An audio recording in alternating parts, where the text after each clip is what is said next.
Hi, in this lecture we'll be learning about conditionals. Conditionals बोलें या conditional statements, ये होते हैं बेसिकली एक ऐसी चीज़ जिसके थ्रू हम एक गिवन कंडीशन को चेक कर पाएँ कि वो कंडीशन ट्रू है या नहीं.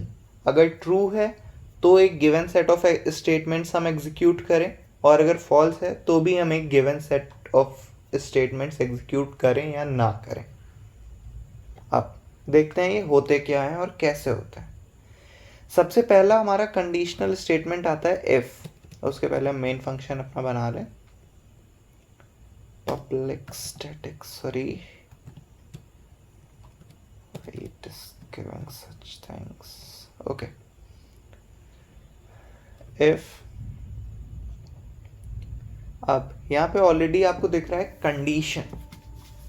इफ के अंदर वो ऑलरेडी एक बॉक्स दे रहा है किसका, कंडीशन का. कंडीशन अभी मैं कुछ भी ले लूँ, ठीक है. कंडीशन में मान लो मैंने बोल दिया 8 इक्वल्स 8, ठीक है. तो मैं प्रिंट करना चाह रहा हूँ इक्वल. क्या प्रिंट करना चाह रहा हूँ, इक्वल. मैंने ऊपर एक सेंसलेस सी इक्वेशन दी है 8 इज इक्वल टू 8, या फिर लेट कर लो 8 is greater than equal to 7, ठीक है. अभी भी कोई वो नहीं है, सीधी सी बात है. हमें पता है कि 8 7 से बड़ा है. इक्वल टू भी हटा दो, ये मैंने लिख दिया 8 इज ग्रेटर देन 7, ठीक है. जब मैंने ये चीज़ लिखी तो हमें साफ साफ दिख रहा है कि हाँ 8 7 से बड़ा है. तो एक्चुअल में हमारे टर्मिनल पे क्या प्रिंट होना चाहिए, इक्वल. रन करके देखते हैं, इक्वल प्रिंट हो रहा है. तो बेसिकली इफ का काम क्या है, वो गिवन कंडीशन को चेक करेगा और उसके अंदर के जितने भी स्टेटमेंट्स हैं वो सारे एग्जीक्यूट करके दे देगा. अब जैसे मान लो इसके अंदर मैंने एक नहीं 2-3 स्टेटमेंट्स दे दिए. इक्वल इक्वल इक्वल नहीं, इक्वल 1 और इक्वल 2, ठीक है. अब मैं अगर इसको भी रन कर रहा हूँ तो ये तीनों प्रिंट होंगे. तो बेसिकली हम मल्टीपल स्टेटमेंट्स भी दे सकते हैं. हमारा पहला वो क्या था, पहला कंडीशनल स्टेटमेंट वो था हमारा इफ स्टेटमेंट, ठीक है. अब जो हमारा दूसरा कंडीशनल है वो है इफ एल्स स्टेटमेंट्स, ठीक है.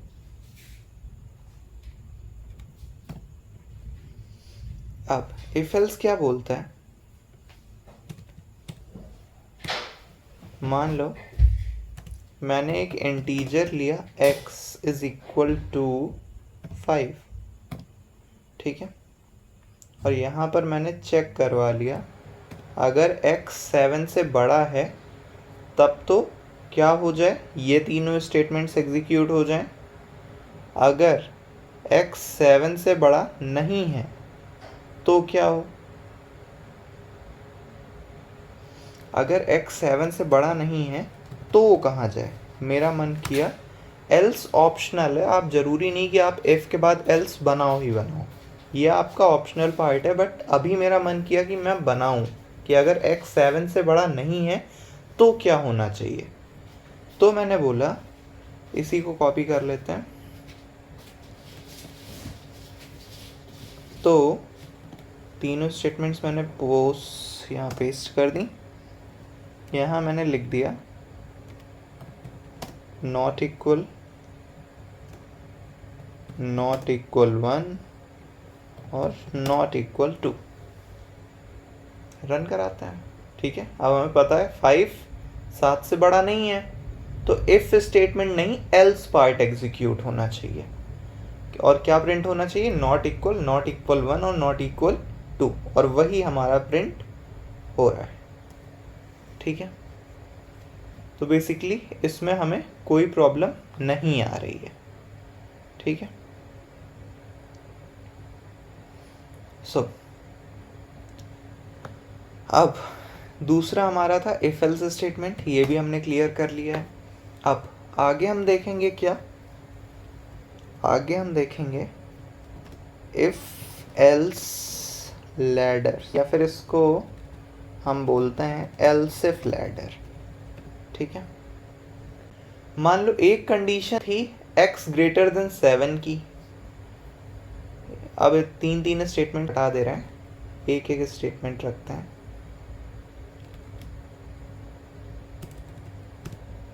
अब अगर मान लो x 7 से बड़ा नहीं है, ठीक है, बट हो सकता है वो 6 से बड़ा हो, तो अगर 6 से भी बड़ा है तो भी मैं क्या बोलता हूँ, system.out.println नो प्रॉब्लम। क्या बोल दिया मैंने, नो प्रॉब्लम। या फिर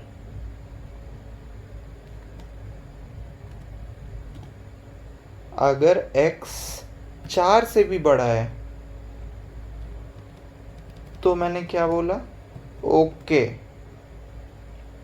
और लास्ट में अगर 4 से भी छोटा है तो मैंने बोल दिया ठीक है, अब मैं इससे ज़्यादा नहीं कर पाऊंगा, अब तुम बहुत छोटे हो। ठीक है, मान लो x 7 से बड़ा है तब तो किसी एक कंडीशन के इक्वल है, तो क्या प्रिंट होगा, इक्वल। अगर x 6 से भी बड़ा है तो भी वो लेट कर रहा है, ठीक है चलो कोई बात नहीं, नो प्रॉब्लम। अगर x 4 से भी बड़ा है तो भी वो अलाउ कर रहा है, ओके। एल्स में क्या प्रिंट कर रहा है, नॉट इक्वल। अब x क्या है, 5 है, 5 4 से बड़ा है मगर 6 से छोटा है, यानी इस एल्स इफ के ब्लॉक में वो लाई कर रहा है। x 4 से बड़ा है मगर 6 से छोटा है, तो हमारे पास क्या प्रिंट होना चाहिए, ओके। चलो ओके, नो प्रॉब्लम। ठीक है, अब हम रन करेंगे तो देखिए हमारे पास क्या आउटपुट आ गया, ओके नो प्रॉब्लम। सो जब हमें ये दिख गया ओके नो प्रॉब्लम, यानी हमारा एल्स इफ ब्लॉक एग्जीक्यूट हो रहा है। हमें एकदम क्लियर साफ साफ दिखा कि हमने एक इफ के बाद 2-3 एल्स इफ यूज कर लिए। इसी को बोलते हैं एक इफ के बाद लगातार अगर आप एल्स इफ यूज करते चले जाओ एक लैडर की तरह, एक सीढ़ी की तरह, तो इसी को बोलते हैं एल्स इफ लैडर। ठीक है, सो ये था एल्स इफ का काम। एक चीज लास्ट में बचती है, उसको हम बोलते हैं नेस्टेड इफ एल्स।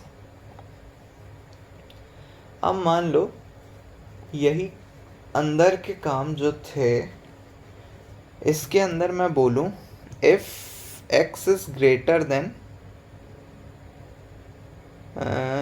8, 7 से तो बड़ा है ही है, अगर 7 से बड़ा है और 8 और जो हमारा x है वो 8 से भी बड़ा है, and x is less than किससे, 10 से।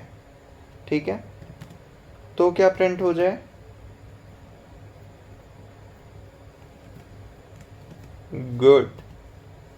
ठीक है, या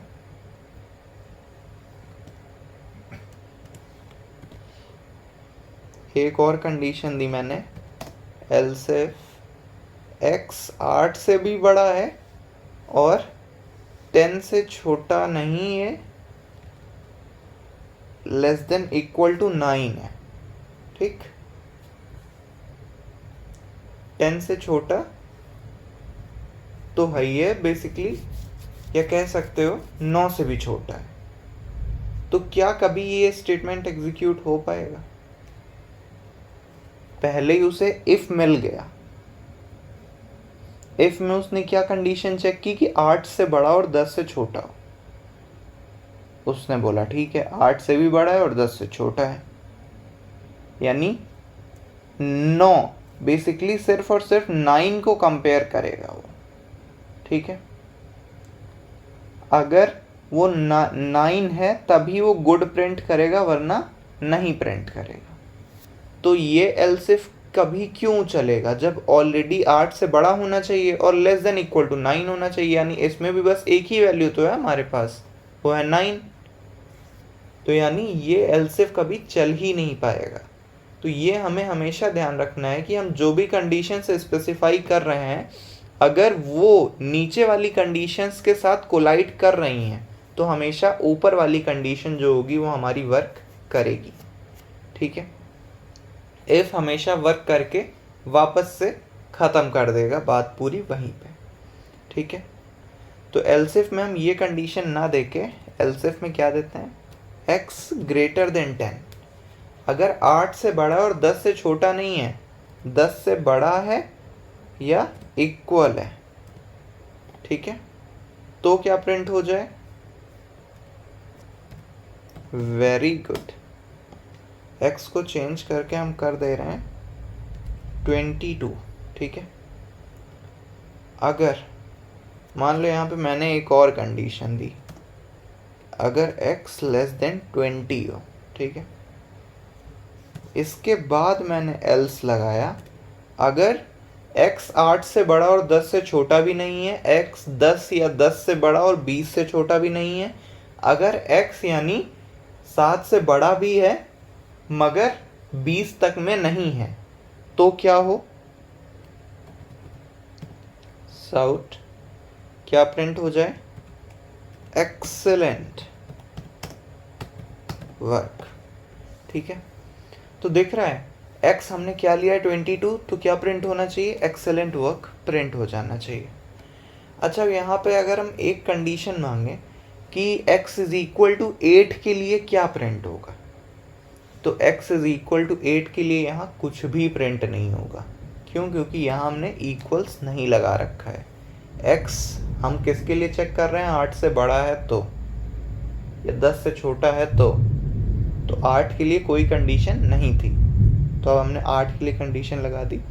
हमारा x क्या है 22, एक if के अंदर हमने if, else if और else लगा दिया है, इतने सारे स्टेटमेंट्स एक if के अंदर। अब x के अकॉर्डिंग हमारे पास क्या प्रिंट होना चाहिए, एक्सेलेंट वर्क प्रिंट होना चाहिए। सो रन करके देखते हैं। सो क्या प्रिंट हो रहा है हमारे पास, एक्सेलेंट वर्क। ठीक है, ये हमारा एक्सेलेंट वर्क प्रिंट हो रहा है। अब क्या ये काम हम इसमें भी कर सकते हैं, यानी इसमें, यानी बेसिकली हम दोनों में कर सकते हैं। वेट, दोनों में ही करके दिखाते हैं। यहाँ पर भी मैं ये काम करता हूँ। अब वहाँ पर वो 7 से बड़े के लिए ये if चलेगा, ठीक है, तो अगर 7 से बड़े के लिए पूरा वो चल रहा है तो सीधी सी बात है x यहाँ 8 से बड़ा तो नहीं हो सकता है। ठीक है, तो यहाँ हम कंडीशन चेंज कर दे रहे हैं, x is greater than equal to 2 and less than equal to 5, x is greater than 1 and less than 3, और अगर ऐसा कुछ नहीं है तो। अब मान लो यहाँ मैंने x की वैल्यू दे दी माइनस की वैल्यूज देते हैं -2। ठीक है, अब अगर 2 से 5 के बीच में है x तो गुड प्रिंट होगा, 1 से 3 के बीच में है तो वेरी गुड। बेसिकली 1 से 3 के बीच की वैल्यू देखने कब आएगा, जब x की वैल्यू 1 होगी। क्यों, क्योंकि वो तब इस वाली कंडीशन को सेटिस्फाई नहीं करेगा। जबकि x की वैल्यू जब 2 और 3 होगी तो ऑलरेडी इस ऊपर वाले स्टेटमेंट में एग्जीक्यूट हो जाएगा, सिर्फ 1 के लिए वो else if के पास आएगा, उसके अलावा सारी वैल्यूज़ के लिए कहाँ जाएगा, else के पास जाएगा। ठीक है, तो इसमें हम कुछ चेंजेस कर देते हैं। एक्सेलेंट वर्क की जगह very bad work, very good की जगह वेरी बैड, और इसकी जगह बैड।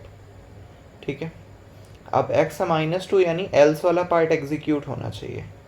रन कराया हमने, क्या हमारे पास आ गया? Very bad work. तो ये है हमारा इफ़ के अंदर, जब इफ़ लग जाए उसके अंदर भी हम इफ़ लगा सकते हैं। तो अगर उस इफ़ के अंदर इफ़ या एल्स के अंदर इफ़ एल्स ये लग जाएं तो उसे ही हम बोलते हैं नेस्टेड इफ़ एल्स। तो बेसिकली ये हमारे 4 कंडीशनल्स थे जिनको हम पढ़ते हैं। अब इसके बाद जो हम देखेंगे वो होगा हमारा ऑपरेटर्स हम देख चुके हैं, कंडीशनल्स हम देख चुके हैं। इसके बाद एक और कंडीशनल बचता है, वो हमारा होता है स्विच स्टेटमेंट। स्विच स्टेटमेंट्स, ठीक है, हम इसको देख के लूप स्टार्ट करेंगे, ठीक है। So that's it for this lecture. In next lecture we'll be learning about switch statements. So please revise operators and conditionals in a deep way. This was all for conditionals of if else statements, etc. So thank you so much.